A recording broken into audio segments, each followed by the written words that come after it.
What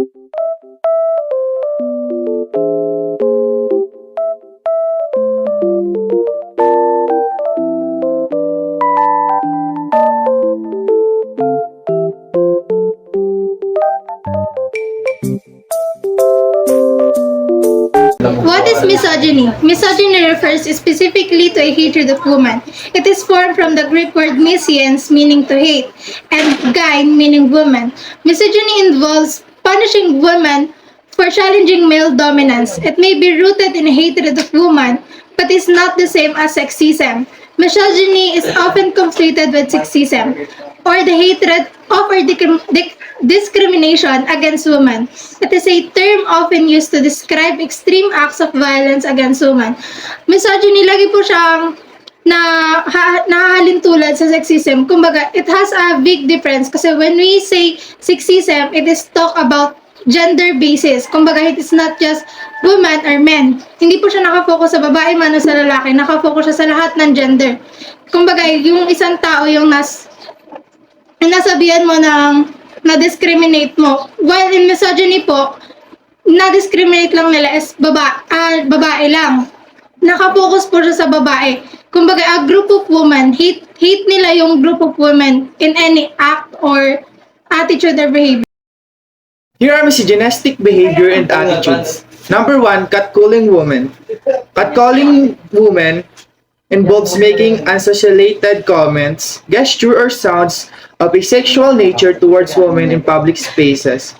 It objectifies and degrades women, creating a hostile environment and asserting power over them. Calling woman is a form of sexual harassment in terms of verbal gestures or sound of sexual nature towards a woman in a public spaces, such as inabusinahan po yung babae or may dumaan nakita, nabusinahan siya for no reason. It can be classified as catcalling or inatawag siyang ate, ganyan, ate ako nanghatid sa'yo, ganyan, di ba yung mga driver po na mostly yung iba na na-experience na natin na sana hindi na ma-experience ang iba pa. And then pwede din po yung mga nasitsitan like, wait, ganyan, ang ganda mo naman po, ganon po. Those are catcalling. Number 2, harassing women. Harassing women can take a various form, including verbal, physical, or online abuse directed at women. It instills fears, undermines women's sense of safety, and reinforces powers dynamic that favor men. Harassing woman. We're very familiar with this term. Yung mga misogynist po, misogynist, it's yung mga taong may misogynistic behavior and attitudes. So sila, more likely, since hate nila yung mga babae, hinaharas po nila yung mga babae. Kasi yung tingin nila sa babae is, babae lang. There's always lang. Hindi babae, kundi babae lang. Kumbaga parang wala silang kalaban-laban. So, ayaw nila yun sa mga babae. Favoring men at the expense of women. This behavior involves giving preferential treatment to men over women in various contexts, such as hiring, promotions, or decision-makings. It perpetuates gender bias and limits women's opportunities for advancement. Favoring men at the expense of women. This behavior involves giving preferential treatment to men over women in various contexts. Halimbawa po sa workplace, may babae na may dalawang empleyado, lalaki at babae. Yung babae, nagawa niya lahat ng best niya to get a promotion. While on the other hand, yung lalaki, wala lang po, chill-chill lang siya. Gawa-gawa niya lang yung mga paperworks niya, ganyan. Pero siya po yung binigyan nung promotion kasi yung boss niya is misogynist. So, isa po yun sa example ng favoring men at the expense of woman. Kasi ayaw niya sa babae, kahit nag-excel yung babae na yan, ayaw niya doon. So, yung mas apaboran niya yung lalaki kasi yung tingin niya, mas magaling yung lalaki kaysa sa babae kasi babae lang yun. Belief in traditions, gender roles. Belief, tradition, and gender roles, holding on to traditional gender roles, reinforce stereotypes and confine women to domestic worlds and limit their autonomy. It restricts women's freedom to pursue diverse paths and perpetuates unequal power dynamics. belief in traditional gender roles. Isa pa po to. Isa tong primary na ugali ng mga misogynist. Yung naniniwala sila, diba pag sinabi natin gender role, yung mga lalaki, yung breadwinner, yung mga lalaki, yung mga nakatataas, tapos yung mga babae sa bahay lang, dati walang karapatang makapag-aral. So, until now, may mga ganun pa rin mag-isip. Kumbaga sa kanila ay, babae lang naman yan, ganyan, bakit? Walang yung karapatang maging attorney, maging doktor, kasi babae yan, di yan magaling. Dapat lalaki. Ito, ganun po yung mindset nila. Ganun yung mga mindset ng misogynist. Number 5, no respect or disregard for women's times and effort. Ignoring, undervaluing women, time and efforts dismisses their contribution, reinforce the beliefs of women work is less important, valuable than men's. Number 5 po is disregard for women's time and effort. Ito naman po yung halimbawa, yung babae pwedeng sa school or sa workplace, naggawa siya ng PowerPoint presentation. Kahit sobrang effort niya doon sa presentation na yon, pag yung boss niya is misogynist, yung tingin niya lang doon is walang kwentang bagay yung ginagawa niya sa unahan. While kapag lalaki po, yung nag-present is, ina-value nila yung time and effort kasi nga, ang tingin nila sa lalaki is higher level, higher sila. Number 6, ignoring or speaking over women. Disregarding women's voice, interrupting or speaking over them in conversation reflects a lack of respect of their opinions and perspective. It silences women's voice and diminishes their agency. Ignoring or speaking over woman. Ito po yung ang example po nito is, halimbawa po merong nag-advocate na babae or halimbawa sabihin natin ng panya. Kumbaga ay, imbes na patapusin siya, kumbaga ay may napaliwanag pa siya, ganun. Tapos, asapawan po siya ng misogynist na tao. Kasi, kumbaga ay, wala namang kwenta yung sinasabi mo. Yung po yung ang nasa isip nila kasi nga babae ka, so walang kwenta yung mga inasabi mo at inagawa mo. So ganun po yung kanilang mindset. Number 7, rejecting women's ideas.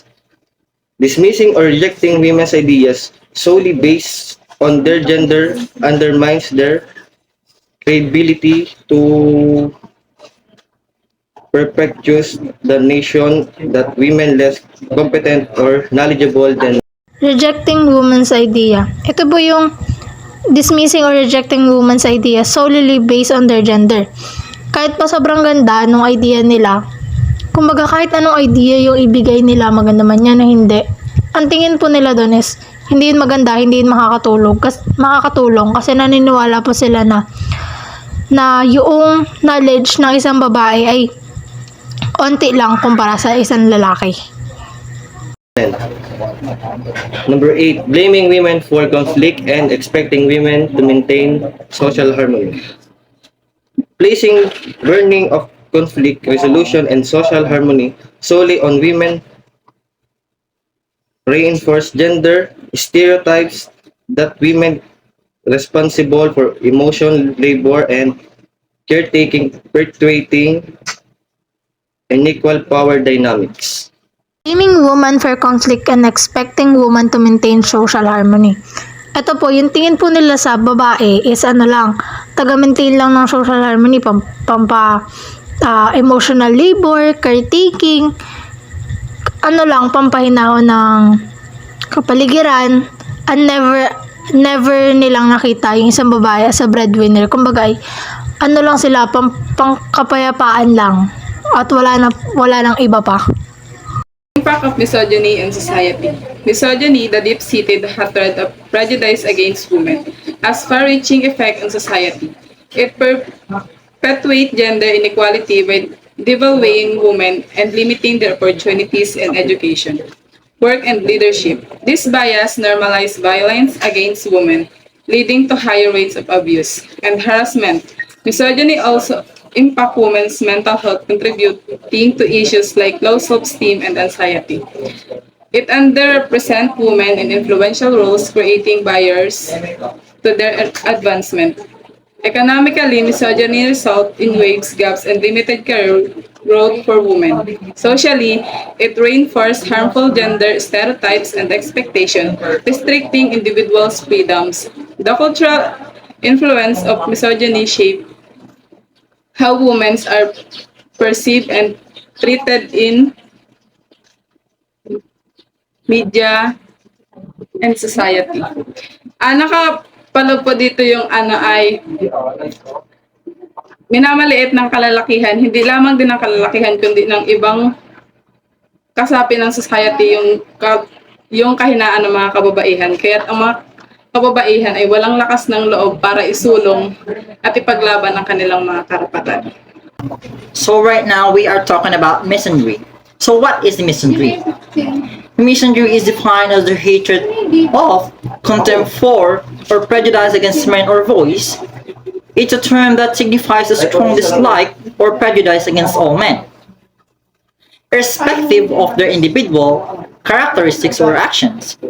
It's important to note that this term is used to represent bias or prejudice against all men as a group based on their gender.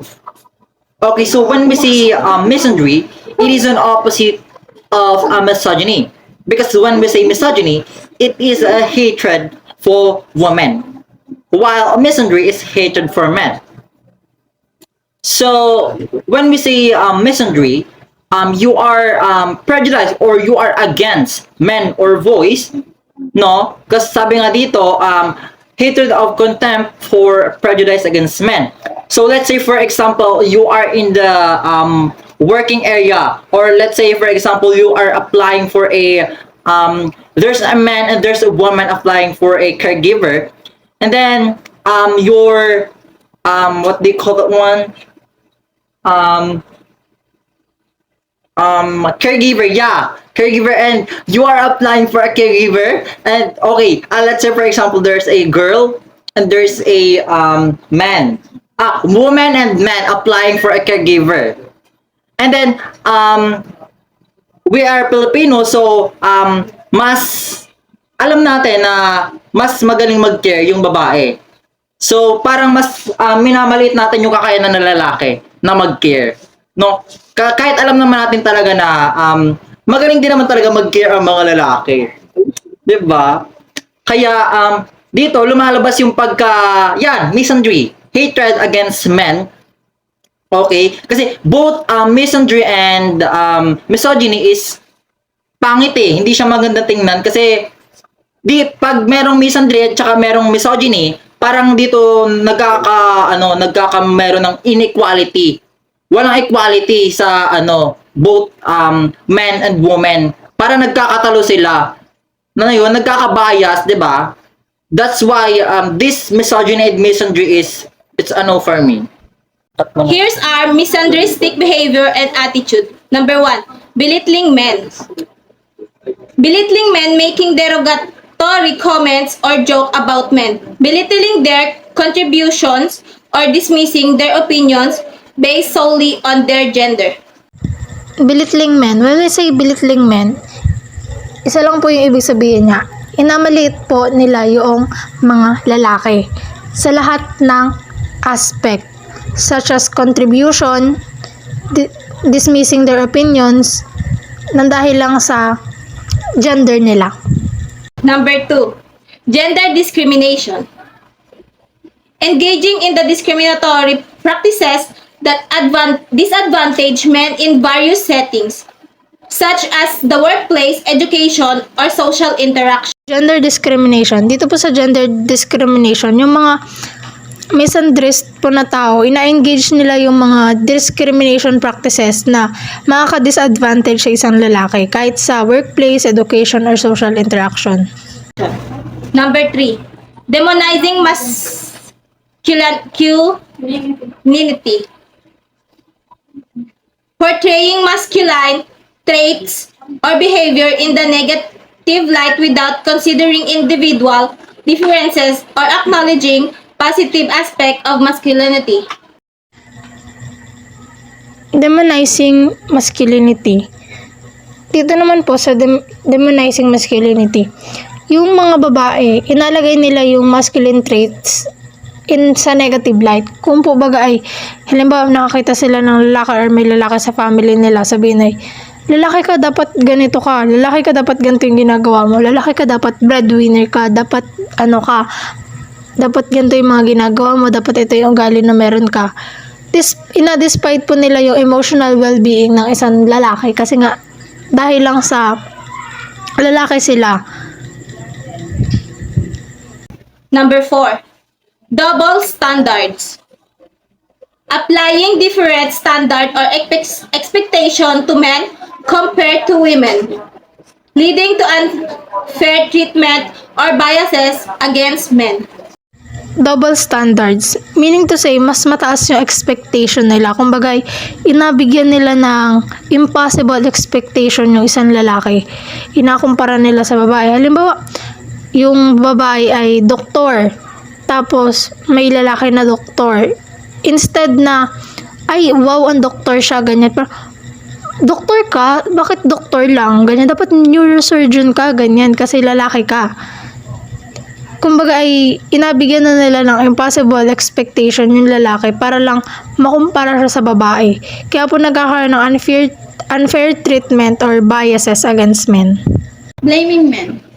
Automatically attributing negative outcomes or societal issues to men without considering the complexities of the situation or acknowledgements experiences.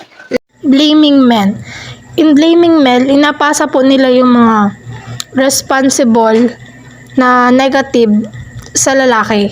Kumbaga, ayaw nilang i-take yun kasi babae sila, hindi sila nagkakamali.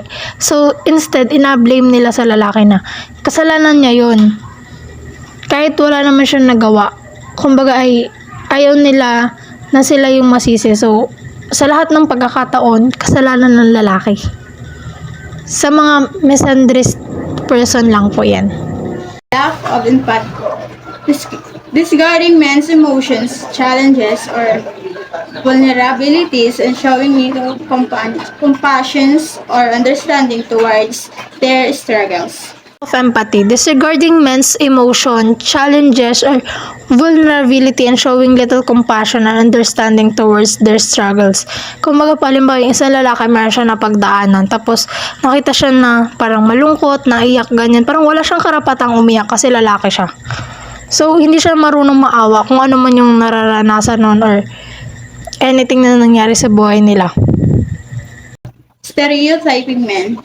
Generalizing men as a group based on negative stereotypes or assumptions without recognizing the diversity and individuality within the male population. Stereotyping men, very similar po siya dun sa mga naunang natin nabanggit. Ito po yung dahil sa lalaki sila, kung ano yung dapat nilang gender role nila na naniwala sa, kagaya po nabanggit natin kanina, na naniwala sa gender roles, kanya kung lalaki dapat breadwinner, dapat yung emotionless. Undermining male experiences, dismissing or minimizing the experiences of men, such as downplaying issues related to men's mental health, discrimination, or social pressures. Undermining male experiences. Ito po yung halimbawa, yung lalaki naka-experience siya ng discrimination, social pressures, kumbaga ay nandun siya sa pinaka-down moment niya ng buhay niya. Inaano yun ng babae na, halimbawa yung isang misandrist person po, ang tingin niya dun sa lalaki, ay wala yun, simple lang yun, mahirap na yun sa kanya, ganun, parang yun lang inaranasan mo, bakit ganyan? Inaano po nila na wala lang yung na-minimize nila yung experience ng isang lalaki. Parang wala namang mahirap dun, hindi naman yun mahirap dun, hindi naman yun masakit, ganyan. Parang parang na-discriminate ka lang, ganyan. Ganun po. Impact of misandry on society. Misandry, the prejudice or hatred against men, has notable effects on society. It can strain gender relations, impacting workplace dynamics and personal relationships. Misandry influences social perceptions, potentially leading to discriminations and legal implications. Moreover, it can affect men's mental health, contributing to emotional distress and social division. Ito po yung pagsasamantala sa kalalakihan. Nagdudulot ito ng hindi pagkapantay-pantay, hindi pagkakaintindihan at maging sa harasan. Ito ay maaaring humantong sa labis na di pagkakaunawaan at pagkabahagi sa lipunan na maaaring humantong sa pagkawatak-watak ng komunidad. Ang epekto po nito sa lipunan ay katulad din po ng epekto sa misogyny. Ang kaibahan lamang po, yung misogyny ay nakatuon sa kababaihan, samantalang itong misandry ay nakatuon sa mga kalalakihan. Ito ay humahadlang sa pagpapalakas ng magandang ugnayan at pagkakaisa sa lipunan. Example po nito is yung, kunwari, isa kang CEO or manager ng isang company, tapos ikaw ay isang babae, tapos hindi mo ina-consider na i-promote yung mga lalaki kasi nga para sa iyo, in terms of work, yung mga lalaki is parang mahina lang yung kakayahan. Kaya nagkakaroon sila ng kababaan ng tingin sa sarili yung mga lalaki. At dahil doon, nagkakaroon sila ng mental health na kung saan is nagkakaroon ng anxiety or yung mga mababang pagpapahala ng mga lalaki sa kanilang sarili. Thanks for watching.